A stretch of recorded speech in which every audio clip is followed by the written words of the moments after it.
Hello students, कैसे हैं आप सब। उम्मीद है कि अच्छे होंगे और खुश होंगे। और जैसा कि मैंने आपको कहा था कि मैं आप लोगों को मैथ सब्जेक्ट पढ़ाऊंगा, तो मैं आज इस पे चलता हूं कि आज मैं क्लास 10 के ट्रिग्नोमेट्री चैप्टर से शुरू करता हूं। और जिसमें मैं ट्रिग्नोमेट्री के शुरू से लेके जितने भी टॉपिक्स हैं उसमें हैं, मैं क्लास 10 के जितने भी टॉपिक्स हैं मैं उन सबको पढ़ाऊंगा। और जितने भी अगर कोई डाउट्स होता है जिसमें रजिस्ट्रेशन को बहुत ही दिक्कत होती है, इसलिए और तो उस डाउट को मुझे बताइएगा, उस डाउट को मैं सॉल्व करूंगा। ठीक, तो शुरू करते हैं हम ट्रिग्नोमेट्री चैप्टर के पार्ट 1 से। और ये पूरा पार्ट हम शुरू से लेके आखिर तक पढ़ाएंगे। तो यहाँ लिख देते हैं ट्रिग्नोमेट्री।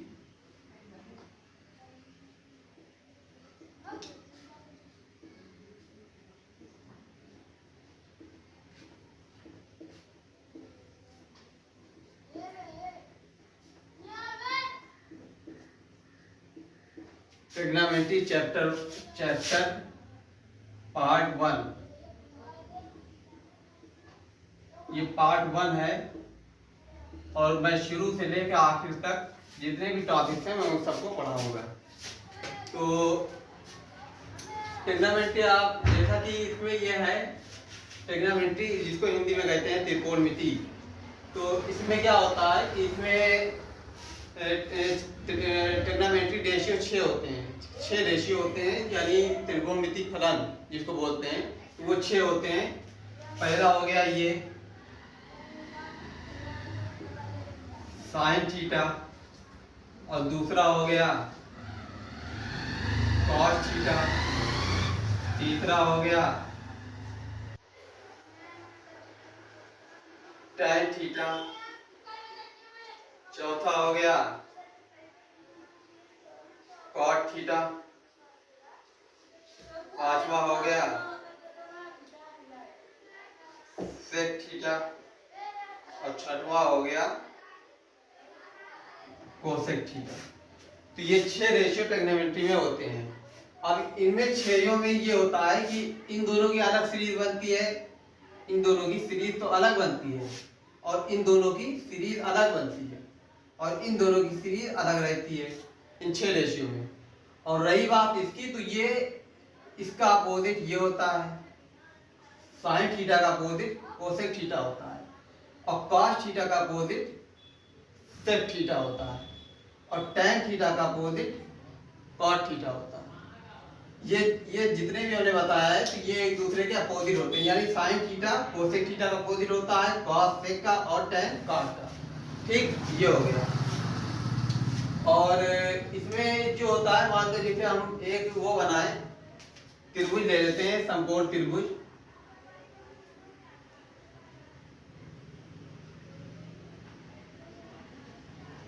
ये एक समकोण त्रिभुज हो गया, इसको हम ए मान लेते हैं, इसको बी मान लेते हैं, और इसको हम सी मान लेते हैं। ठीक, तो अब हम ये बता दें आपको कि पहले तो ये हो गया, इसको हम लंब कहते हैं और इसको आधार कहते हैं।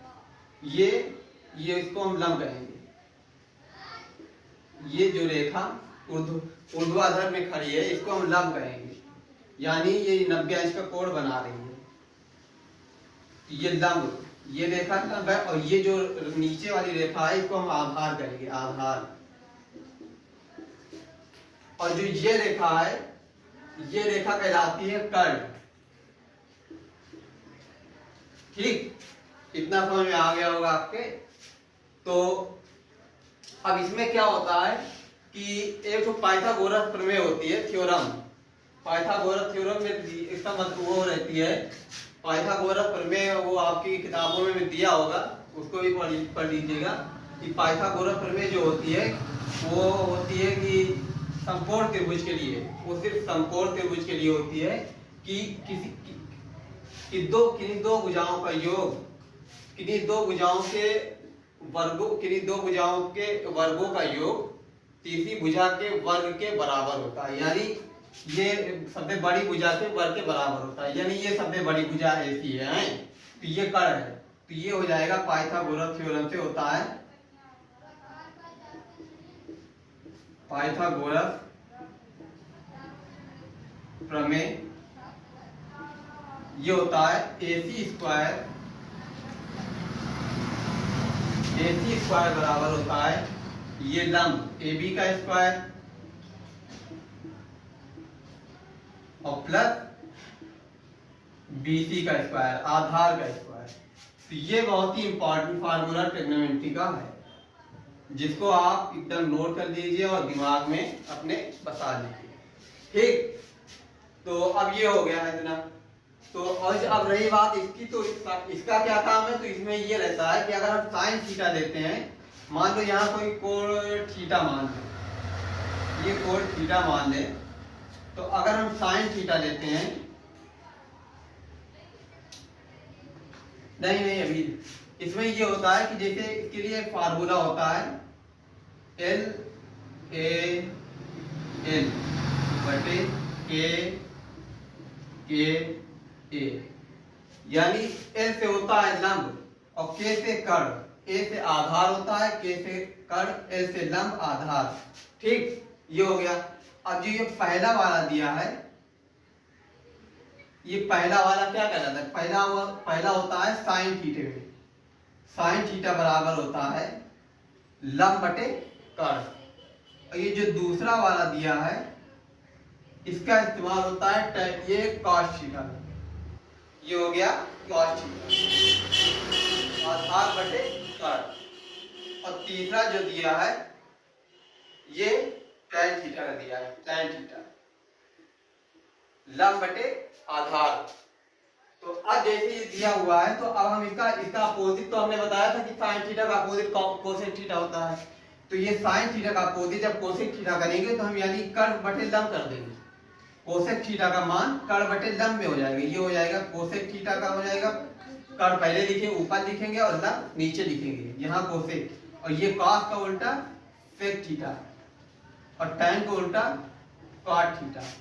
तो जब साइन थीटा का मान लिखेंगे तो लंब बटे कर्ण लिखेंगे, और कोसेक थीटा का मान लिखेंगे तो हम कर्ण बटे लंब लिखेंगे। इसी तरह सेक में कर्ण बटे आधार लिखेंगे, कॉट थीटा में आधार बटे लंब लिखेंगे। तो ये चीज ट्रिग्नोमेट्री में आप बिल्कुल इसको नोट कर दीजिए और इसको याद कर दीजिए। इसका फार्मूला, इस फार्मूले का इस्तेमाल बहुत ज्यादा होता है, तो आप ये फार्मूला आपको पता चल गया। ठीक, तो अब हम चलते हैं कुछ सवालों पे जिससे आपका ये इस फार्मूले पे हम कुछ बेस आधारित कुछ सवालों को सॉल्व करेंगे और देखेंगे उसको कैसे सॉल्व किया जाएगा। हाँ, तो स्टूडेंट देखिए आपके सामने ये सवाल दिया हुआ है। पहला क्वेश्चन कि त्रिभुज ABC में AB बराबर 24, BC बराबर 7, तो साइन थीटा और कॉस थीटा का मान ज्ञात कीजिए। ठीक, तो पहले हम इस समकोण त्रिभुज बना लेते हैं।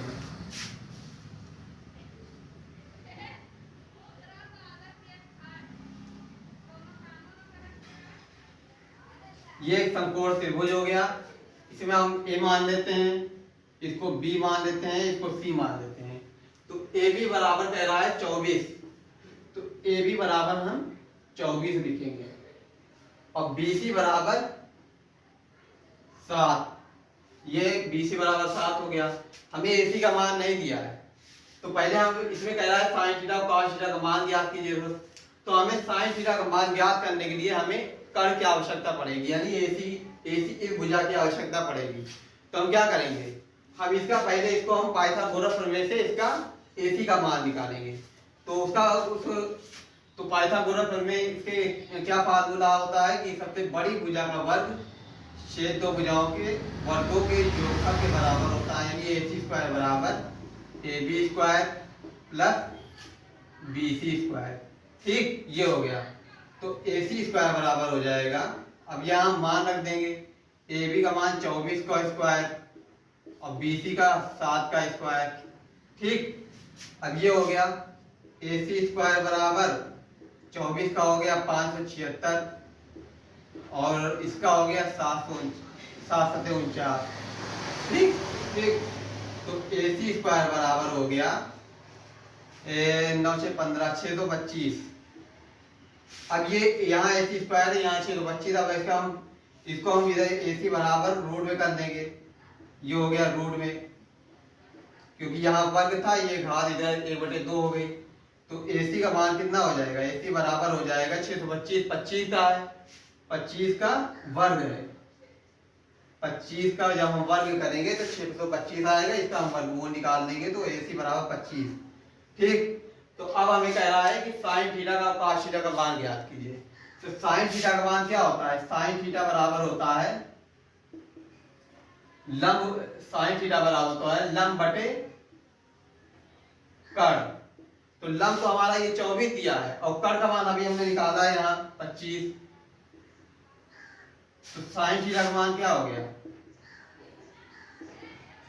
24 बटे 25, ये हो गया। और cos थीटा बराबर क्या होता है? cos थीटा का मान निकालना है। तो cos थीटा का मान होता है आधार बटे कर्ण, a बटे k, यानी आधार हमारा 7 है और कर्ण हमारा 25 है। ये हो गया आंसर। ठीक, तो इसी तरह क्वेश्चनों को हल करना है और फार्मूले को याद रखना है। तो और बाकी इसमें ट्रिग्नोमेट्री बिल्कुल इजी चैप्टर है, यह आसानी से आपको समझ में आ जाएगा।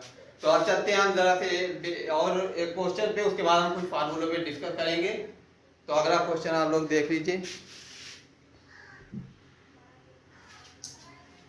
हाँ तो स्टूडेंट देखिए, आपके सामने दूसरा सवाल दिया हुआ है। 15 cos a बराबर 8, तो कोसेक a का मान ज्ञात कीजिए। ठीक, तो अब यहाँ इस तरह दे दिया है कि इतना इसे समीकरण के रूप में दे दिया है और हमें कह रहा है cos a का मान निकालिए। तो हम क्या करेंगे? यहाँ पहले हम करेंगे cot a बराबर 15 को नीचे ले आएंगे, 8 बटे 15। और अब हमें फार्मूला पता है L बटे K वाला। तो हम क्या करेंगे? यहाँ होता है L बटे K। ठीक, ये tan में क्या होता है? tan का होता है लंब बटे आधार। तो हम इसका उल्टा करेंगे, क्योंकि यहाँ cot है तो आधार बटे लंब, यानी ये आधार हो गया और ये हो गया लंब। ठीक, तो आधार और लंब दिया है, यानी ये हो गया आधार और ये हो गया लंब। तो हमें कोसेक का मान निकालने के लिए कोसेक ए का मान क्या होता है? कोसेक ए का मान होता है K बटे L, उल्टा K बटे L, कर्ण बटे लंब। तो हमें कर्ण का मान नहीं पता है, कर्ण का मान हमें निकालना पड़ेगा। तो चलते हैं फिर पाइथागोरस प्रमेय से हम कर्ण का मान निकाल लेते हैं। तो इसके लिए क्या होगा? AC स्क्वायर बराबर ये हो जाएगा, यहाँ AB square plus BC square, तो 15 का स्क्वायर और BC का 8 का स्क्वायर। ठीक, ये हो जाएगा AC स्क्वायर बराबर 225 और 8 9 64। अब हम इसको जोड़ेंगे तो कितना हो जाएगा? AC स्क्वायर बराबर 289। तो अब ये AC बराबर हो जाएगा √289, या AC बराबर हो गया 17। ठीक, AC का मान हमें 17 निकल के आ गया, तो यहाँ लिख देते हैं AC का मान 17। ठीक, ये हो गया। अब कह रहा है कोसेक A का मान निकालिए। तो कोसेक A का मान क्या होता है? कर्ण बटे लंब। तो हमें कर्ण का मान 17 पता चल गया है और लंब का मान पहले दिया हुआ था। तो कर्ण का मान हम क्या करेंगे? कर्ण का मान हम 17 लिखेंगे और लंब का मान 15 लिखेंगे। ठीक, ये हो गया आंसर। तो बिल्कुल इजी क्वेश्चन है, बिल्कुल ट्रिग्नोमेट्री एकदम आसान चैप्टर है। आप इस पे प्रैक्टिस करिए, सवाल लगाइए, आपको आसानी से समझ में आ जाएगा। इस तरह के क्वेश्चन है। तो अब चलते हैं कुछ आगे फार्मूलों पे, कुछ हम इसके फार्मूले और मानों पे डिस्कस करेंगे। तो पहले इसको चलो देख लेते हैं हम उसको। इसके लिए हमें एक सीरीज बनाना पड़ेगा। तो रुकिए अभी बताते हैं।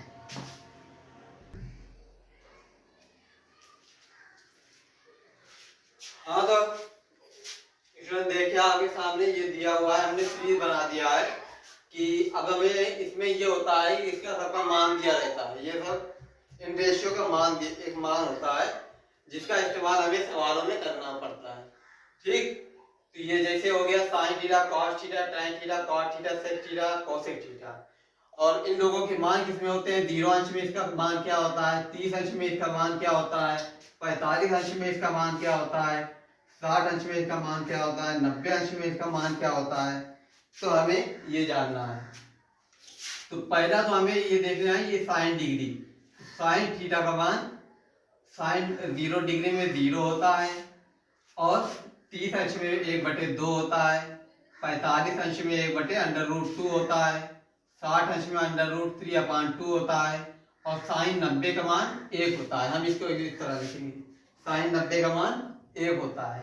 ठीक, तो अब जैसे हमें ये समझना है, हमें ये बताना है आपको कि ये साइन थीटा और कॉस थीटा इन दोनों की अब एक सीरीज रहती है। जैसे साइन थीटा और कॉस थीटा की अपनी एक सीरीज होगी, ये एक दूसरे से मिलते जुलते हुए। और टैन थीटा और कॉट थीटा इन लोगों के मान एक दूसरे से मिलते जुलते हैं। और फिर उसके बाद सेक थीटा और कोसेक थीटा इन दोनों के मान एक दूसरे से मिलते जुलते हैं।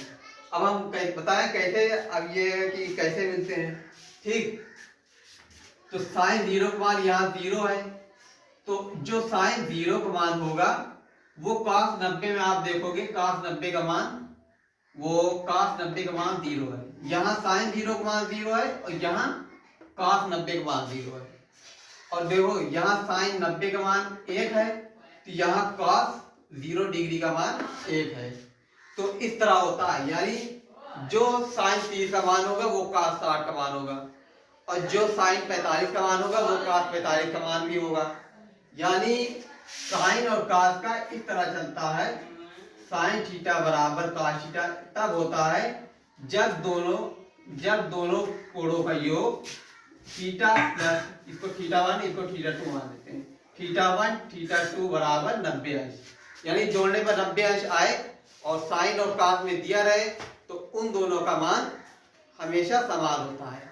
तो अब इस तरह जैसे साइन 30 का मान दिया है, यहाँ 1/2 दिया है और cos 60 का मान 1/2 दिया है, तो 6 3 9 90 हो रहा है अंदर। तो ये साइन थीटा का मान 1/2 ये हो गया 30 अंश में, और इसके बाद ये cos 60 का मान 1/2 ये cos 60 में है। तो इसको एकदम आसानी से आप इस तरह समझ लीजिए, ये थोड़ा समझ के याद करिए तो आपको आसानी से ये समझ में आ जाएगा। इसी तरह ये 1/2 फिर 1/√2 √3/2 1, इसको आपने याद कर लिया तो cos थीटा वाला आप अपने आप से देख सकते हैं। तो इसमें भी आप इसे बता दें, ये cos 0 का मान 1 हो गया और 30 का मान √3/2 हो गया और 45 हमने कहा बराबर है, तो यहाँ 1/√2 दोनों बराबर है और ये 1/2 है और ये 0 है। ठीक, ये हो गया। अब टैन थीटा की बात कर लें और cot थीटा की, तो टैन थीटा और cot थीटा भी बिल्कुल इसी तरह है कि जैसे ये अगर साइन जो टैन 30 का मान होगा वो cos 60 का मान होगा और जो cos 60 का मान और जो cot 30 का मान होगा वो टैन 30 का मान होगा। तो बिल्कुल मतलब हमें अगर टैन और cot दिया है और उन दोनों कोणों का योग 90 अंश आ रहा है तो समझ लीजिए उन दोनों का मान समान है, बराबर है। तो ये हो गया टैन 0 का मान 0 होता है और ये देखो, और टैन 0 का मान 0 है तो cot 90 का मान 0 है। तो इसी तरह टैन 30 का मान 1/√3 है, 45 में 1 दिया है, इसका भी 1 दिया है और 60 में इसका मान √3 है। और टैन 90 का मान अनंत होता है, इनफाइनाइट, यानी जिसकी इनफाइनाइट अनंत जिसको बोलते हैं, इसका टैन 90 का मान अनंत होता है, cot 90 का मान भी अनंत, यहाँ cot 0 का मान अनंत होता है। तो और cot 30 का मान √3 होता है, तो इसमें 60 में दिया है तो इसमें 30 में दिया है। और फिर इसके बाद बात कर ले cot 45, इसका मान तो एक ही है क्योंकि 45 दोनों 90 और इन दोनों का मान समान हो जाएगा। तो ये हो गया। फिर 60 का मान 1/√3, ये 1/√3 हो गया और ये हो गया इसका मान cot 90 का मान 0 होता है। ठीक, तो इसी तरह सेक और कोसेक का भी यही तरह है कि यही यही लगेगा। इन दोनों की सीरीज सेक और कोसेक की यही सीरीज बनेगी। तो इसका मान 1 दिया है 0 में, इसका 90 में दिया है, और इसका 90 में दिया है तो इसका 0 में दिया है। और 2/√3 इसका मान है, इसका √2, इसका 2। चाहे तो आप इसको उल्टा, जो एक फार्मूला हमने बताया कि साइन थीटा अपोजिट होता है कोसेक थीटा का। तो अगर हम यहाँ साइन 30 का मान 1/2 दिया है तो हम इस 2 का उल्टा कर देंगे, 2 आ जाएगा, और 2 हमें कॉस ये मिल जाएगा कोसेक में। तो हम इसका अपोजिट करेंगे 1/2 का, 1/2 का हम जब अपोजिट करेंगे तो ये हमें 2 मिलेगा यहाँ। तो कोसेक 30 का मान 2 हो गया, और 45 का इसका अपोजिट करेंगे तो 1/√2 का 1/√2 करेंगे तो हमें √2 मिलेगा। ये इसका कोसेक 45 का मान √2। और इसी तरह ये कोसेक साइन 60 का मान √3/2, तो कोसेक 60 का मान 2/√3। और इसका 90 का मान उल्टा, 1 का उल्टा करेंगे तो हमें 1 मिलेगा। और बिल्कुल इसी सीरीज में ये सेक कोसेक का cos थीटा का उल्टा सेक थीटा होता है, इसका भी आप वो दिखा दीजिए। और तो बिल्कुल आसान है, यह आपको बिल्कुल इसी तरह समझ के याद करना है। और इसमें बहुत से क्वेश्चन बनते हैं, इसका मान याद करना आपको बहुत जरूरी है। तो इस तरह हमने बता दिया कि जिस तरह साइन और कॉस की एक सीरीज बनती है, और टैन और कॉट थीटा की एक सीरीज बनती है, और सेक थीटा और कोसेक थीटा की एक सीरीज बनती है। तो इन सब को अपने ध्यान में रखना है और अपने इसको मान को याद करना है। ज्यादा दिमाग लगा के आप याद करेंगे तो ये आपको बिल्कुल आसानी से याद हो जाएगा। इसमें ऐसी कोई भी ज्यादा वो दिक्कत की बात नहीं है। और इसके अलावा भी ट्रिग्नोमेट्री की बहुत से फार्मूले हैं जिसको हम अभी आगे टॉपिक में पढ़ेंगे। ठीक,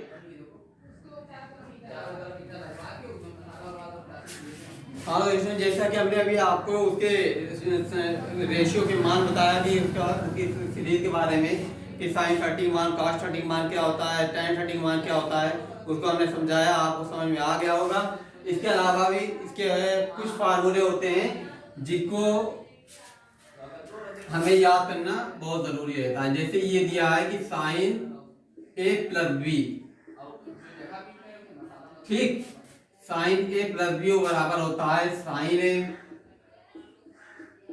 cos B into plus cos a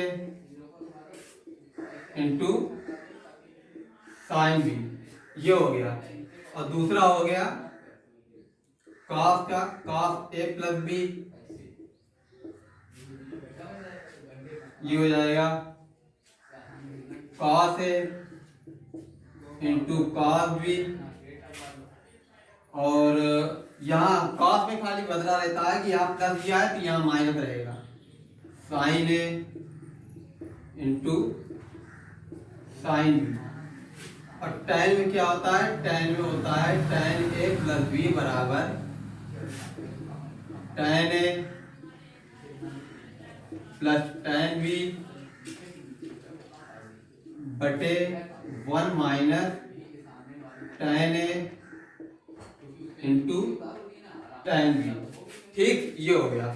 इन फार्मूलों का इस्तेमाल भी बहुत ज्यादा होता है।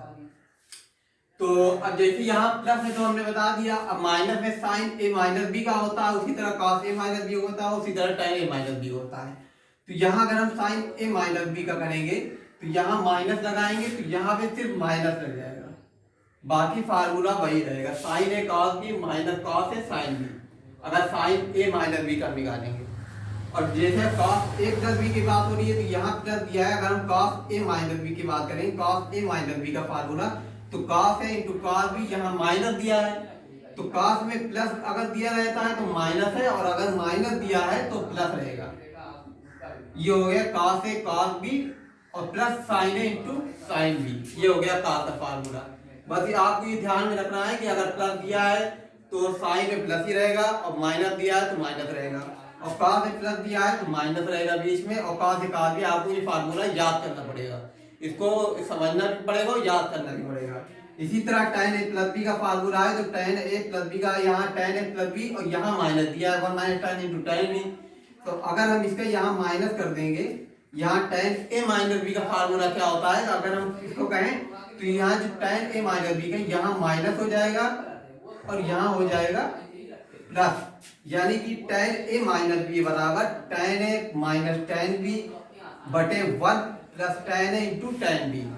तो आपको ये फार्मूले आपको याद करना पड़ेगा और इसको बेहतरीन तरीके से आपको ये याद होना चाहिए, और जो हमने सीरीज बताई है वो भी आपको बिल्कुल ठीक से समझ के याद कर लेना चाहिए। ठीक, और ये बाकी तो आपको हमने फार्मूले में बता ही दिया था कि साइन थीटा कॉसिक थीटा ये सब इसके अपोजिट कौन होते हैं और इसका मान क्या होता है, जैसे ये सब। तो आपको ये सब फार्मूलों को याद करना है और ध्यान से पढ़ना है, और यही फार्मूले पे क्वेश्चन हम लेके आएंगे नेक्स्ट अगले टॉपिक में। तो फिलहाल आज के लिए इतने ही चैप्टर हम यहाँ पे ख़त्म करते हैं, और अगली वीडियो में हम इस चैप्टर से रिलेटेड के फार्मूले से रिलेटेड क्वेश्चन लेके आएंगे जिनको हम सॉल्व करेंगे और देखेंगे कि उसको किस तरह सॉल्व किया जाता है। ठीक, और अगर आपको कोई डाउट हो तो हमें मैसेज करिए, हम उस डाउट को क्लियर करके आपको बताएंगे। तो मिलते हैं अगली वीडियो में। Thank you all.